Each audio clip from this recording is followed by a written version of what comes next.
You're listening to the Productive Therapist Podcast, the world's greatest and most brilliant resource for busy therapists who'd rather be laying on a beach in Hawaii. Every week we share helpful tips on where to put what, how to do this, that, and the other, and the best way to get your ducks in a row. And now here's your host, licensed therapist, head nerd, and productivity Yoda, Uriah Guilford. Hello, and welcome to this training on converting callers for your clinicians. My name is Uriah Guilford from Productive Therapist, and I'm joined by Tracel Callahan. Hello, hello. Hi, I'm happy to be here. Yes, we're excited to share some info with you. And like I said, we're from Productive Therapist, and we provide world-class virtual assistants to therapists across the United States. And we have other offerings that we'll share with you a little bit later. But I just wanted to share that I'm a group practice owner myself. So the things that we're talking about today, I've gone through those challenges and overcome them. And I'm going to share some wisdom with you on that. And I have a group practice here in Northern California. And I'm also, like I said, the founder of Productive Therapist, and joined by Tracel, who's been with me for a number of years now and who I couldn't operate this business without. And can you tell everybody a little bit about what you do? Sure. That's very nice. Thank you. So I wear a lot of hats. It's hard to kind of quantify everything, but I talk to the new members that are thinking about using our services. I help train the new virtual assistants when they come on board, make sure that both of them are happy as time goes on. I think that's pretty much it. Yeah, that's awesome. And just to give you a little bit of context about why we are qualified to speak to this challenge here, like I said, I'm a group practice owner, and a lot of the therapists that we work with through Productive Therapists are also group practice owners. So we provide coaching as well as the VA support to them. So we're very intimately familiar with the challenges, as well as the benefits and the awesome parts of being a group practice owner. So excited to share about this with you today. So if you think about, actually, the first thing I wanted to say is congratulations to you listening to this, wherever you are in your group practice journey. If you are just thinking about starting it and you're planning, or if you've already started it and you're in the first year, or maybe you're even in the second or third year, but you still feel like you're in the beginning, congratulations. I know that this is a difficult journey, but it's so fulfilling as well. So I hope this program that you're going through here has been tremendously helpful to you. So let's define the problem a little bit, shall we? So most likely, if you're listening to this, you are a group practice owner, and many or maybe all of the callers that are calling your practice want to work with you. And you're finding it challenging to convince them to work with your clinicians, even though they're amazing. And because nobody in your area really knows them yet. And maybe you feel guilty that you can't say yes to all the people that are calling your practice, and you just can't help them all. You might also be worried that this situation won't change, wondering sort of like, what happens if nobody wants to work with anybody but me? Will my practice grow? Will my clinicians get enough clients? Those are some of the things that might be going through your mind right now. And we want to encourage you to stick with it. And basically, this is a temporary problem. And Tracel, I know you've talked to a lot of new group practice owners. Yes. And this has come up, hasn't it? Yes. So all of those things that Uriah just described are normal. You are feeling all the things you should be feeling at this point because it is growing pains. That's kind of the way that we describe it. And it is very common when you are the face of it, and now you're kind of changing that to a group practice. So getting the word out about your clinicians is a challenge, but we can help you with that. It's a unique pain point that, like I said, it's temporary. And also there's some fairly easy solutions. So there is a way forward. There's a way through this, right? Yes. And Tracel, I wanted to tell you a little bit about my story. I think you know some of it, but you probably haven't heard parts of this. So I actually had a solo practice for about 7 years, and almost always working with teenage boys and their families. That just became my niche and something that I love doing. And so I fairly quickly became the go-to therapist in my area for the families with teenage boys. Not a lot of therapists wanted to work with these challenging guys. And there's also has never been a lot of male therapists in general in our field, and then also in my area. And so over the years, I did a ton of focused, consistent marketing, and I built up this reputation as, like I said, the go-to person for that specialty. And I'm sure a lot of the people listening to this have their niche, their specialty, and they've become known for treating sleep disorders or OCD or trauma, those kinds of things. Right. And it's a wonderful thing when you've worked hard and like, it's paying off that the calls are coming in. So I started my group practice in 2015 because I just couldn't take all the referrals. And the first hire, I didn't know anything. I didn't know what I didn't know. The first person that wanted to work for me in my group practice happened to be a female psychologist, somebody that I'd known for quite some time. So I brought her on. And in the beginning, especially, it was challenging to convince people calling for me who had been told by 1, 2, 3 people, hey, Uriah is the person you need to work with. Mm-hmm. And so I said, well, I don't have any openings, but I have this female clinician. I'd always tell them, like, she's actually really great with boys, mm-hmm. and try to sort of pitch her to them. Mm-hmm. And so that was an early challenge. And we'll talk about how to solve that in a little bit. But the problem was also, I was the person on the phone for those first 2 years of my group practice, right? Being my charming self, connecting with the parents. And they would often say, well, can I just work with you? And I have worked on this over the years, but it's still hard for me to say no to people who want my support and want my help, especially when I would also connect with them and want to work with them. And I'd be like, oh, this would be a great client. But I just can't, right? And I also needed to, over time, as my group practice grew, I needed to keep decreasing my caseload so that I could grow and run the practice. Mm-hmm. And then eventually, after a few years, I delegated the intake role to an assistant. And that made a huge difference. And we'll talk about that in depth here today. And the nice thing was that when Keith was handling that, actually in this very room right here that I'm in, they would connect with him. He was very, outgoing and very caring on the phone. He was personable. And the nice thing was that they could not work with him. Right. Not a therapist. Hey, I would love to help you, but I'm actually just I'm the intake coordinator, right? Mm-hmm. And so the problem of people wanting to work with me did continue for a little bit. Like, that didn't solve all of it, but it decreased significantly. Mm-hmm. And then I permanently solved that problem when I closed my schedule to new clients. And I would do that off and on. I would close it and then open it. And then at the end of 2020, so the end of last year, I retired from providing direct services.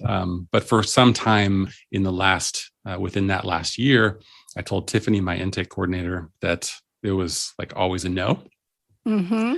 And then what ended up happening up to this point where we are now is that almost nobody ever calls for me. Which it's fine. It's great. I'm not working as a therapist anymore, but at one point I was like, oh, I did a really good job of that. So it's interesting to see the shift, right? Where you thought maybe it would never change to now nobody's asking for you. It was 100% like a progression. It really was. Right. And I can tell you for sure that I was, I felt anxious. I felt uncertain. I felt like I didn't know how to solve that problem. Mm-hmm. And I felt a bit of constant stress to say yes. And also like this pressure of believing that my clinicians were awesome and wanting to get them connected with clients. So yeah, it's a whole mix of emotions, really. It really is. And it's also a good place to be, because that is the work that you need to do to move your reputation and the incoming referrals from you to the group, because you want to like really elevate the group, right? Right. Yep. So I'm sure if you're listening to this right now, you can hopefully relate to some or maybe even all of that story. And we're going to share with you 4 reasonably simple solutions to these challenges. And I say simple because they're not complicated, but I always like to say that they're simple, but not easy, right? Right. So some of these things might be tough to implement, but you can absolutely do it. Okay, so the first one, I'm actually just going to mention all 4, and then we'll kind of dive into each one. The first one is make decisions about your limits and boundaries. Number 2 is adjust your call script to better sell your clinicians. And I put sell in quotation marks because that's the word we use it. And that's what we do, really. And then number 3 is hiring an assistant to handle the intake role. And then number 4 is be patient. Number 4 might be the hardest one. I was just going to say, you saved maybe the most challenging one for the last point. Hang in there. Right. It's funny how that works with all of us. It's just a human thing that, when something is happening that's uncomfortable or causes us anxiety, it's like one day feels like 100 years, right? Yeah, exactly. Okay, so the first one, make decisions about your limits and boundaries. And I know you talk to therapists on the phone who are busy, overwhelmed, maybe starting a group Yes. practice. And what do Yes. you notice, Tracel, about this challenge for them? Well, I mean, part of the reason you became a therapist, right, is because you want to help people. And so having to tell people no seemed counterintuitive. And so a lot of people don't like to say that, as you mentioned. And oftentimes they're the only ones that have done the intake for themselves, obviously. And then now as they're growing their group practice. And so having the confidence that somebody else can do that well, fully delegating that is a challenge. And I like to tell people that, the benefit you have with an assistant or somebody else doing the intakes is that then it removes you from that. If you have a problem setting those boundaries, they're completely removed for you by handing this task off to somebody else. Absolutely. Yeah, we'll dive into that big time in number 3. But first, you have to, I put this one at number 1 because I think it really should come before all the other ones. As the therapist, as the group practice owner, as the leader, you have to decide how many clients you want to see and stick to that number. And it's helpful to be realistic. And I don't know, not all therapists, not all group practice owners necessarily do this, but at some point, I think we're sort of compressed, I was going to say, to make this decision. Like, okay, because we talk to folks, I know you talk to folks who are seeing 20, 25, 30 clients a week, and maybe they've got 4 clinicians or however many clinicians they have. Like that's just a recipe for burnout, really. So decide how many clients you want to see. Maybe it's, you only have space for 15 client sessions and you're only going to see them on Monday, Tuesday, Wednesday. So that's really the first step. And I would encourage you not to stretch beyond your limits and to get some accountability if you need that, wherever that comes from. Because again, you're going to feel pulled, and you probably do right now, to, like I said, say yes, add more clients to your schedule than you should, and that will create this ongoing problem, and you'll be the bottleneck in your growing group practice, right? And I love the accountability, so that if you set this number, whatever it is, and you share that with your team, then somebody can say, remember, you were only going to take, whatever that number is to keep you accountable for it. Yeah. Share that with your team, share that with your significant other, share that with your business coach, if you have one, whoever you need to say, hey, I'm only supposed to, I'm committed to only seeing this number of clients a week. Please ask me about this on a regular basis, whatever that looks like. Because I can remember being on the phone and, like I said, connecting with this parent and being like, oh my gosh, like I actually would be the best therapist for this, for this teenage boy. Let's see. And I'd be like, I'd look at my calendar and go, well, I probably I could do Tuesday at 8 p.m. Right. And that was almost always something that I would either regret or be like, get off the phone and be like, oh my goodness, why did I do that again? Yes. And I mean, the quote unquote problem is that we care so much, right? And it's really a good thing. That's what drives us. But when it comes to going too far past our own boundaries and wanting to help everyone else at our own expense, then it becomes a negative, right? So the challenge here is to practice saying no without a detailed explanation. I love that idea. Yeah. It's still something I work on, honestly, just in my life and in my business world, in my business ventures, Yes. And so, and you can role play this. I know some therapists really like to do role playing with whoever your accountability person is or somebody that you want to work with to actually, and you can practice this in other areas of your life that are where there's less sort of at stake, if you will, right? But you don't have to give a caveat, an explanation, a reason, I'm so sorry, I can't do that, but all those kinds of things, right? And then the reason why making decisions about your limits and boundaries is important, because if you go into these conversations, these intake calls with potential clients, and you yourself are not fully committed to your plan, there's like a 50 to 80% chance you're going to cave. That's right. Right. It's just, it's likely to happen. And at the end of the day, you're growing a group practice to help more people and design a life that you love. Right. Right. And that's actually our tagline at Productive Therapist is we help therapists get more done so they can have more fun. Right. So that's number 1. And probably the easiest way to implement that would be to just grab a pad of paper or your journal or on your computer or on your phone and just write down how you want to create your ideal schedule. How many clients, how many days a week, what are your limits, right? Right. And you'll be glad that you did, really. Like you will. And the people that you love and that love you will hopefully be grateful for that too, right? Yeah. And I love the idea of keeping that, what your end goal is in mind, is that you're trying to grow practice so that you can help more people. And in order to do that, you have to put these limits on yourself. And that should hopefully make it easier for you to stick to whatever boundaries you've set. Yeah. And I know Maureen, who is the founder of the Group Practice Exchange and the creator of this program, has often shared that she worked out the math to figure out, if I add this number of clients to one of my clinicians' schedules, I believe it was like 3 basically, then that could essentially replace one of her clients.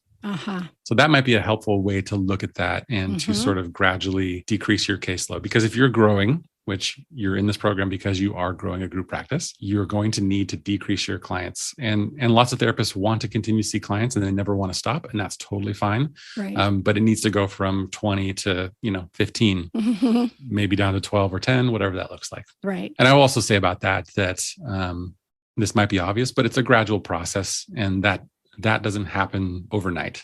And you might have times when you sort of, slip on your commitment, and that's fine, because you can always kind of go back to recommitting to your own limits and boundaries. And you know what that does? When you say no, that actually starts the process of diverting those referrals to the clinicians. Yes. Because this can happen where the practice owner doesn't stick to their boundaries and then they say a yes all the time. And then guess what? Their clinicians don't get clients. And then some things can happen with that, people not getting full enough and then not wanting to stick around. So there you go. Simple solution number 1. It's actually not that simple, is it? Make those decisions about your limits and boundaries. Number 2 is adjusting what we call your call script to better sell your clinicians. And you may or may not have, an actual written down script for what you say on these intake calls, but I guarantee you that you have a certain way of talking to people that you sort of repeat on each and every call, right? And that script has to change, kind of reflecting the things that we talked about in point number 1. Yes. And really being prepared before the call is key. I don't know about you, Tracel, but sometimes if I need to say no or set a limit with somebody, no matter how simple it is, if I don't kind of already have the language, right, in my mind about how I want to convey that, I will stumble and I'll kind of trip over my words. And then, like I said before, maybe go back on my commitment. Right. And especially in this situation where probably kind of as a rote, you say the same things, it's going to be very easy to slip back into that when you're talking to somebody on the phone. So you're going to have to be prepared so that you can make that change and not just say what you've always said, because it's not going to work anymore. No. On doing the thing you've been doing, you'll get the same results. That's very true. true. Some of this, and this again, comes with practicing these new answers. So not a bad idea to write them down, literally write out your script and then come up with the things or write down the things that people are asking you. For example, you're on the phone with somebody and they say, well, can I just work with you? You seem really great. And that will happen for sure. And then, I don't know if I'm alone in this, but then sometimes my ego will be like, oh, they think I'm great. Maybe I should work with them, right? Yeah. So I actually put this questions about this challenge in the Group Practice Exchange Facebook group to see what people would say about it, both on the side of what the challenges they faced are and then what some solutions they found were. So one therapist posted this. She said, I explained that I don't have any availability. And after hearing their issue, I say, quote, but I have a colleague who would be perfect for you, emphasis, exclamation point. Yes. Her specialty is exactly what you're looking for. And personality wise, I think you'd be a great fit. And she added this, which I think is great. Honestly, if they weren't my employee, I would use them as my own therapist. That's great. How's that for a vote of confidence? How can somebody say no to that? Right. And then she said, that usually does the trick. So there you go. There's about 2 or 3 sentences that you can kind of just insert there that will help a whole lot when they say, well, can I just work with you?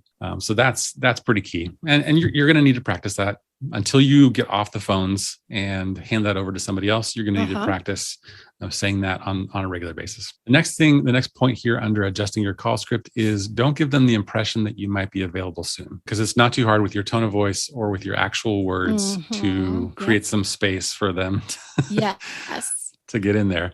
So I don't know what people might say under this circumstance, but it could be saying, I'm actually full right now, and then pausing or kind of starting to walk back that last statement, right? Right. Or even somebody could outright ask you that question. So you'd have to be prepared for that too. They could ask you, well, do you have any space in the future, do you think? Or how long do you think? Yeah. So you'd have to be prepared. And that happened to me so many times I can remember. I'm not taking any new clients now, or I don't have any openings right now. And they would always say, and in my case, they were it was especially hard because they were literally probably referred by several people who said, oh gosh, Uriah is amazing. Or maybe it was even a friend who had their son or daughter work with me, most likely son. Right. And so they're committed to seeing I'm the person they were referred to, right? Yes. So it was like really trying to push a rock up a hill. So, I'm not taking new clients, period. Right. Yes. And you can be human about it, and you can be I wouldn't say apologetic, but you can be understanding, right? I really would like to work with you, but I can't, however you want to say that, I can't do that right now. And I'm not going to have availability in the future. However, and then you say the next thing, right? Yes. The tricky part is when, like I mentioned before, when you really do believe that you are the best therapist. But the reality is that even if you have the specialty and the knowledge and the experience, you're actually not the best therapist because your schedule is probably too full. Right. And I told this to somebody recently, one of my coaching clients, that the truth is, because you're so busy running this group practice, you actually might be a very good therapist for this client, but you don't have the time to give them the attention and what they really need. Whereas hopefully your clinician does, because they're just focused on doing the clinical work. Right. That's a great point. So that's a little bit of a mindset shift right there. So next tip is don't present your clinicians as an inferior option to working with you, even if you are the best therapist in the practice for them. Right. And most of us wouldn't say that directly, but it comes through. Right. It comes through in sort of an apologetic tone. And we might talk about that a little bit because we teach intake coordinators on how to fulfill that role. And one of the things we talk about is pitching pre-licensed clinicians.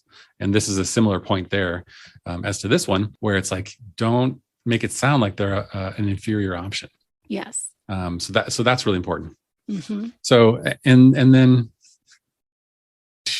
gosh. Sorry, I'm trying to keep up with my notes here. Okay.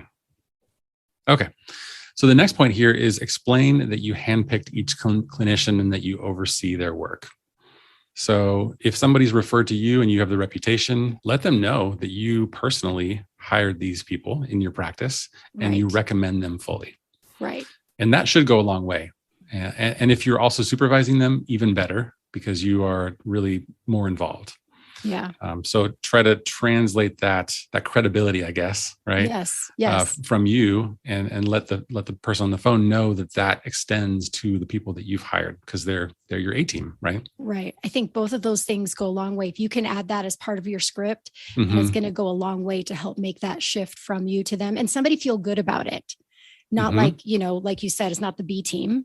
They can feel good about this choice that you're suggesting to them. For sure. And one thing I want to mention too is something that I actually learned from, I believe I learned this from you, Tracel, from your experience being in the intake coordinator role, about if somebody is not totally convinced that the person that has been chosen for them, the therapist, is the right one. Yes. Do you know what I'm talking about? Do you remember what you used to say? Do. Can you share that? So sometimes if you just give somebody the permission, I guess, to know if this person isn't a good fit, I don't have to be stuck with them forever. And so verbalizing that and telling them, if you have a session or two with Jim and he just doesn't feel like it's a good fit for you, then let me know. And we're happy to find somebody that would be a better fit for you in the practice. And sometimes just giving them that permission allows them to open their mind and go, okay, I know I really wanted to see this person, but now you're suggesting somebody else. And it will allow them to be open-minded enough to give that person a fair shot. Right. And most of the time they won't reach back out to you because they will give Jim or whoever that other option is a chance. But in the event that it's not good, then you've given them a way to come back to you and know that it's okay. I would even throw in, nobody's going to have any hard feelings. Jim's not going to have any hard feelings because he wants what we all want, and that's for you to be successful. It goes a long way to help them feel comfortable it really does. with that choice. What you do is you remove that objection. Because they're thinking maybe they're on the fence, they're talking to you, and you're saying you're sharing all kinds of positive things about your clinician, about Jim. Right. He really is great. Jim works in my practice. He's fantastic. But so it removes that objection and hopefully not pushes them, but encourages them to go ahead and commit and sign up for therapy with that person. And a caveat I'll put there too, and this is more related to hiring, but it really is important because of all the things we're talking about here, that you hire people that you can legitimately say those things about and really get behind. I have had people on my team in the past that I was less than excited to promote. Right. And that became an internal conflict for me. And people can pick up on that kind of thing. Yes. If you're saying Jim's a really great option for you, but they can tell you don't really believe that, Right. you know? Right. So you want to make sure and fill your team with people who you think are really awesome. So there you go. Yes. And then the last one here is to be prepared to offer them a few referrals and quote unquote lose them as a client. And that's, I think, something that we're all a little bit afraid of because we don't want to say no to potential clients that are ready to sign up, ready to, pay us money for services. Mm-hmm. But if they're not a good fit for you for all the reasons we talked about, and they're not quite ready to commit to seeing one of your clinicians, giving them some referrals and going that extra mile with that customer service can really come back around to be a benefit for your practice. And that's just sometimes the most ideal outcome. It really is. And it might not be something that you see right away, but it's definitely planting seeds for the future, because if they end up being a good fit in the future, they'll come back to you. Or if they know somebody that's a good fit for you now, they're going to send them your way. Yeah, definitely. So there you go. Simple tip number 1 is make a decision about your limits and boundaries. Number 2 is adjust your call script to better sell your clinicians. And then number 3, of course, this is one of our favorite because we're all about delegating and outsourcing. Right. And to be honest, I think this is probably one of the best solutions to this challenge is to hire an assistant to handle the intake role. And this will get you further faster for sure. Because as long as you're the one on the phone, it's just going to always be tricky. So many benefits to having somebody else handle the intake calls. And if you've thought about this and you're sort of on the fence or not sure, I can almost guarantee you that you'll love not having to do that job anymore. So give it some thought. But some of the benefits here, number 1, it helps you avoid difficult conversations and having to say no to people all the time. And that works great for me because I have an avoidant personality. So it's easier. Half of a joke there for you. But I don't like disappointing people. The truth is I don't like disappointing people. So when I handed it over to Keith and he could be the one, and then eventually Tiffany be the one to say, no, I'm sorry, Uriah's schedule is full and he's not taking on new clients. Honestly, quite a relief. So that's one big benefit. Number 2, that goes along with that, it makes it more challenging for people to get on your calendar, challenging or impossible, right? And it really assists you in helping you stick to your plan and your time boundaries. So that's critical because if it's up to me, I'm going to be the weakest link in that situation. Even today, I think I would be. Right. So your assistant can be that accountability partner to say, nope, you said this is how many you were going to take. So actually, that's a really good point. Yeah, that is the best accountability partner because they can say, hey, right. You said 15 was the max. Right. Let's stick to that. And then, of course, it removes you from the front lines so that you can focus on growing and running the practice, which is honestly invaluable because you don't want to be the bottleneck that keeps your practice from growing, especially in the beginning and as it progresses. So those are a lot of the benefits. Also, you can go on vacation. I guess I didn't put that on our list. Yeah. When you said your intake coordinator can be your accountability partner, that's made me think about in the past. Jamie, one of my best assistants that helps me run Productive Therapists, she will always get on me when I'm on vacation and I try to work, right? Yes. So it's really helpful when you have somebody else that knows what you've committed to. Yes, exactly. And they can kind of, gently, in a friendly way, hold you to it, right? Yes. So there are a lot of challenges for people moving from handling the intake role to hiring an intake coordinator. What are some of those challenges in your experience, Tracel? Well, I sort of mentioned it a little bit earlier, is people feel it's a very personal part of your practice. And a lot of times people think that nobody will advocate the way that they can or sell them the way that they can. And those things may be true. And some people are really hesitant to delegate that to somebody else, or they're afraid of conversion going down, or all sorts of things can happen. So what I usually tell people is the pain of continuing to do it yourself has to be greater than the pain of handing it off to somebody else. That is a tipping point. You may know you want to grow, but if you aren't there, you'll end up micromanaging, even if that's not your normal method of management. That's what happens. And then nobody's going to be happy because you'll end up spending more time than if you just did the task yourself, if you're following up, with somebody else. So part of that comes from having a good script that you've written, that you feel confident in handing that off to somebody so they can say the same things that you said. it's going to be different, but that doesn't make it a lesser choice. Delegating in general is really hard for us therapists, especially group practice owners, because we're just used to doing absolutely everything. And we have superhero syndrome. Have you ever heard that?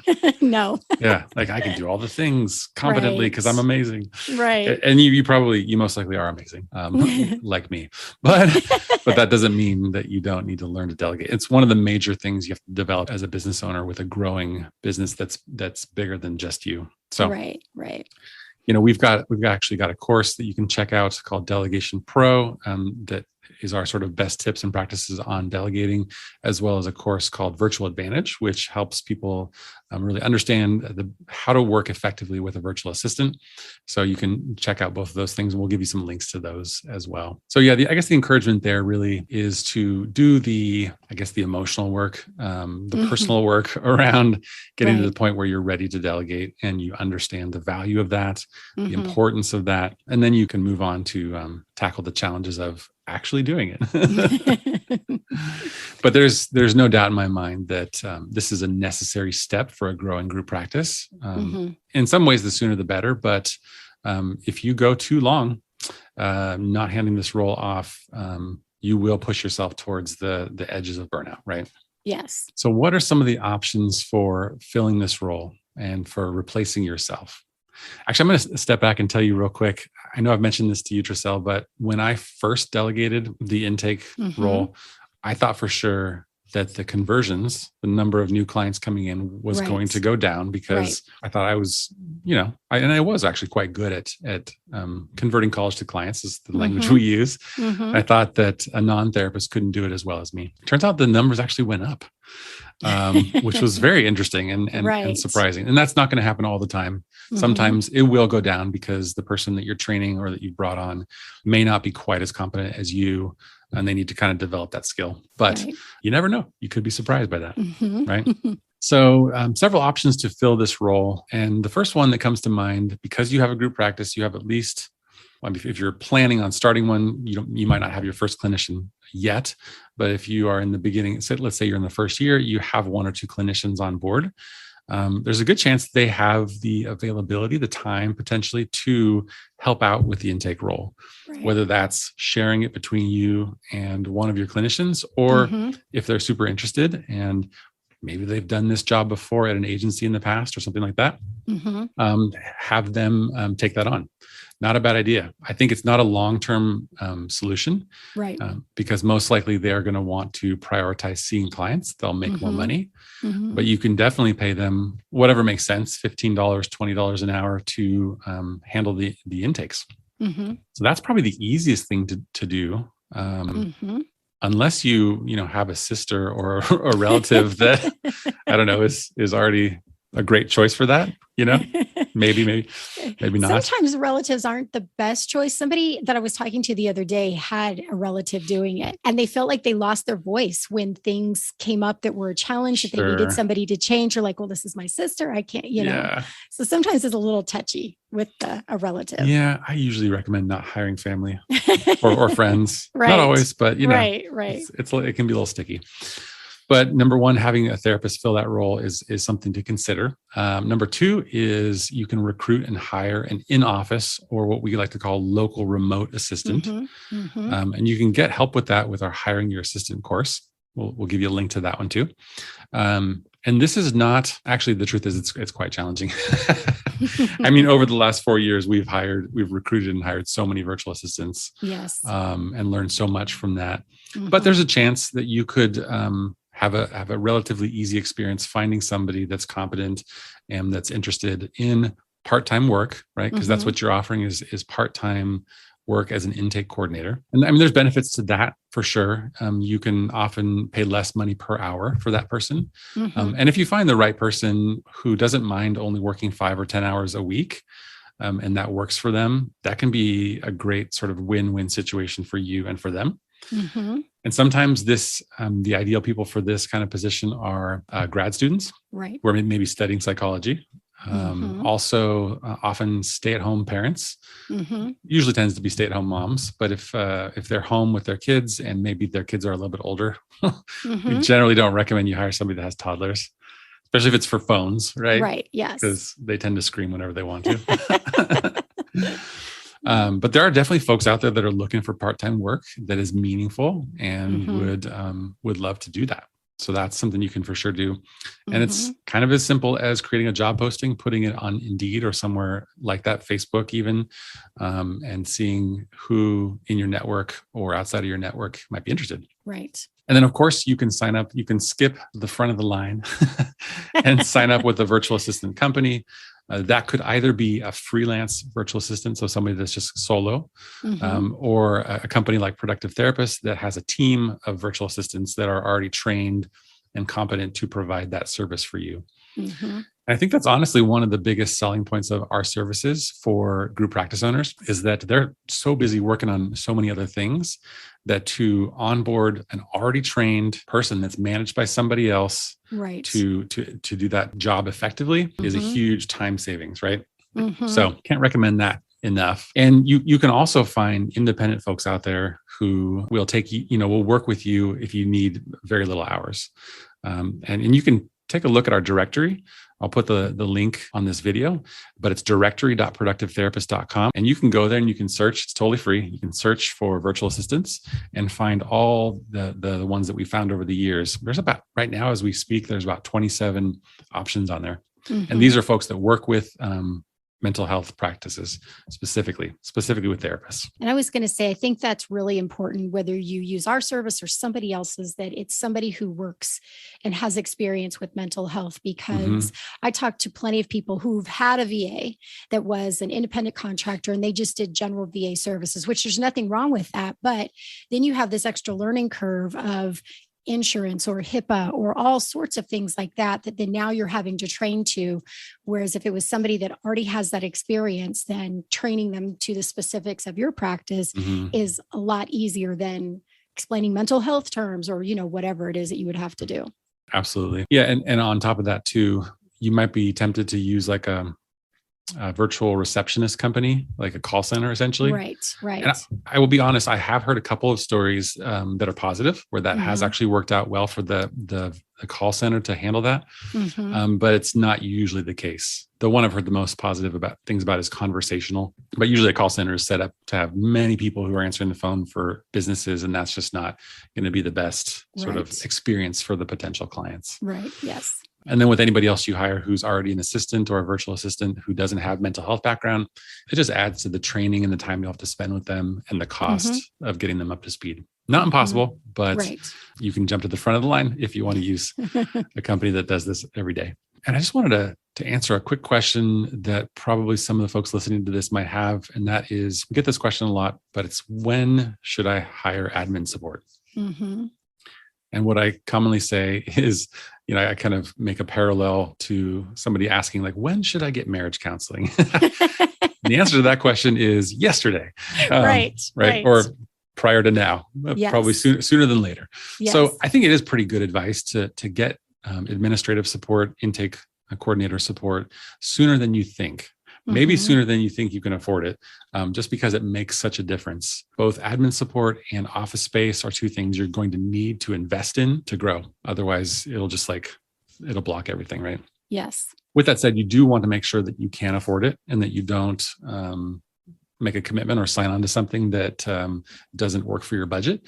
So we like to share the sort of guideline that you can probably afford 5 to 10% of your gross revenue. So whatever the total amount of money you're making in a given month on average, if you take 5 to 10% of that, that's roughly a pretty decent budget for admin support. And that includes everything from intake coordinator, somebody who's checking benefits for you. If you at some point have a practice manager, those kind of all fall under that admin support role. So there you go. That's number 3, hire an assistant to handle the intake role. One of the best decisions you'll ever make, promise you.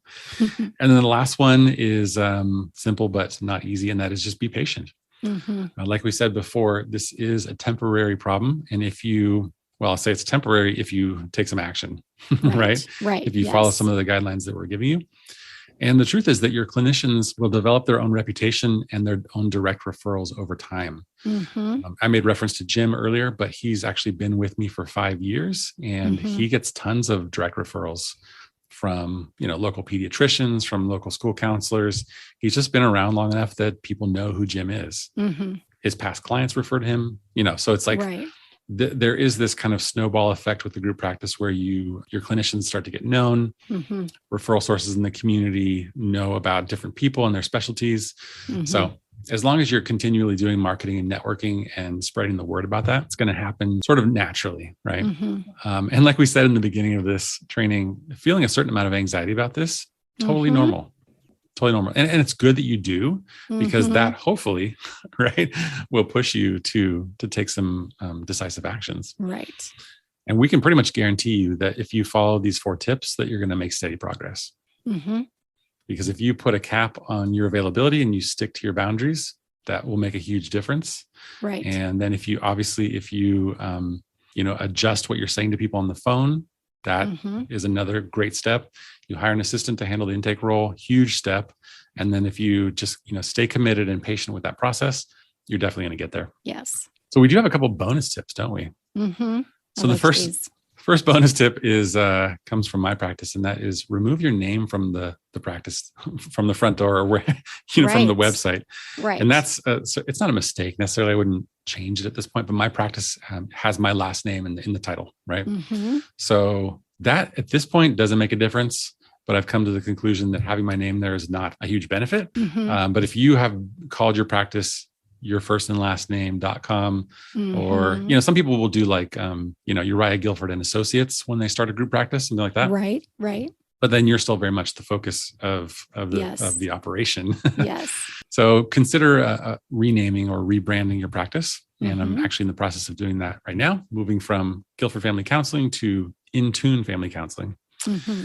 so that I can ride off into the sunset. And no, not anytime soon. So that's a bonus tip if it applies to you. And then the second one is something that came from one of the people that commented on that post when I was asking Mhm. for suggestions. Mm-hmm. And they said that basically video, promotional videos for the individual therapists can help sell them. And I found that to be true for sure. I've had videos on my site on the bio pages for the therapist for a long time. And when the potential client can go and watch the video of Jim and actually see and get a Yes. sense for his personality, Mm-hmm. it just makes it a lot easier. Yeah. Of course, the opposite can be true if they're not great on video, but hopefully you can get a good video. Yeah. And along with that I was going to say, if you're using any kind of social media, those same videos or even snippets of those videos could go on your social media. So when people are checking you out, because they are, Mm-hmm. then they can get a little behind the scenes with, committing. They haven't been on your website yet. They haven't called. So it's another way that you could help people get I to like that. know who your clinicians are and why they should see them. Therapist spotlight. Yeah. Yes. Yes. Gosh, I guess the extension of that is putting videos of your clinicians on social media, right? That would be Yes. also very Yes. helpful. Yeah. I Yes. like that. Mhm. I should do some more of that soon, especially the new folks. Yeah, that'd be really good. Yes. A couple ideas here for specific scenarios. I often hear this one where a female group practice owner will have a group of primarily female Mhm. clinicians, Mhm. and then they'll bring on a male clinician and have challenges getting them clients.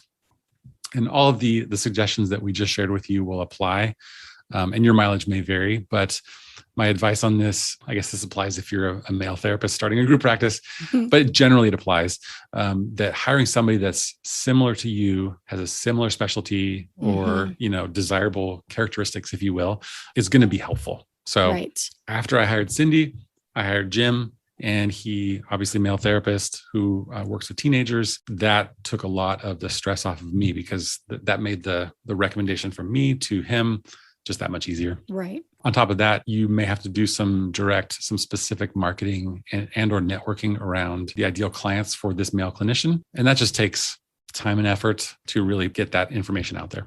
Mm-hmm. So that's one specific scenario. Another one that a lot of us will deal with is selling pre-licensed clinicians. Mm-hmm. And we have a whole section on that in our Therapy Intake Pro course. I'll share a link to that as well. If you do end up hiring an intake coordinator, we have a training and support program for those folks that there's a whole training on this aspect. Mm-hmm. So you can talk about, obviously their fee will most likely be lower So that's kind of a selling point. Mm-hmm. You can speak about the benefits of them being under supervision. And actually, I think this was last year. My wife and I brought my daughter to see a local therapist, and it was actually a pre-licensed clinician, but I knew the supervisor and had so much faith and trust in the supervisor that I was like, I know that we're going to get some great support here. Right. I think you even used the expression like 2 for the price of 1. 2 for the price of 1. Yeah. I don't know if that's easy to understand for the average therapy seeker, but it's true, right? Right. And then it's super important with pre-licensed clinicians, as well as any of the clinicians. And this kind of tags onto what we said before, but talking up their personality and their specialties, even if those specialties are developing. Like, you don't want to oversell and say somebody's EMDR certified, for example, if they've just gone to 1 weekend training, right? And somebody on Facebook said, I hype the heck out of their specialties, is what they said. And interestingly, this is just kind of a sort of a footnote, but based on research, there's been this very kind of discouraging research for established clinicians that says that our effectiveness kind of peaks around licensure and the first couple of years after that. Right. Because we're like really studying and really focused and that kind of thing. So you don't necessarily need to say that to the person on the phone, but just know that internally that is a good thing. And like we said before, don't convey that they're a subpar choice or somehow lesser than. So there you go. Those are our tips and strategies on converting clients to your clinicians. So to recap at the end, decide on your limits and boundaries, adjust your call script, hire an intake coordinator, and be patient. So what I want you to do right now, if you're listening to this, is write down your next step. Which one of those things do you need to work on next? And then commit to that. And that'll get you there. So there you go. And just to tag on at the end, we mentioned a couple of our courses and our services. We do obviously provide virtual assistance to therapy practices, and we work with a lot of group practices. That's the majority of our members. And so we can take over the intake coordinator role for you if and when we do have openings, which is something that we're always dealing with because we do a really good job of providing those services. And it's kind of in high demand, which is fantastic. But feel free to get in touch if you need help, if you're ready to hand over the phones and scheduling duties. And then if you do decide to hire somebody locally or even a virtual assistant who maybe might benefit from some support and training, we have a program that Tracel and I created over a year ago called Therapy Intake Pro. Just for this purpose, we use it in-house to train our folks. And then we have been able to support a lot of group practices to train their staff as well. And in addition to that, we have a course called Hiring Your Assistant, which will give you our best practices on the actual process of recruiting, hiring, and onboarding. And I think with those resources, I think you'll be much more supported and helped on your journey. So thanks so much for listening. I appreciate you taking advantage of this bonus training, and best of luck on your group practice journey. Bye for now.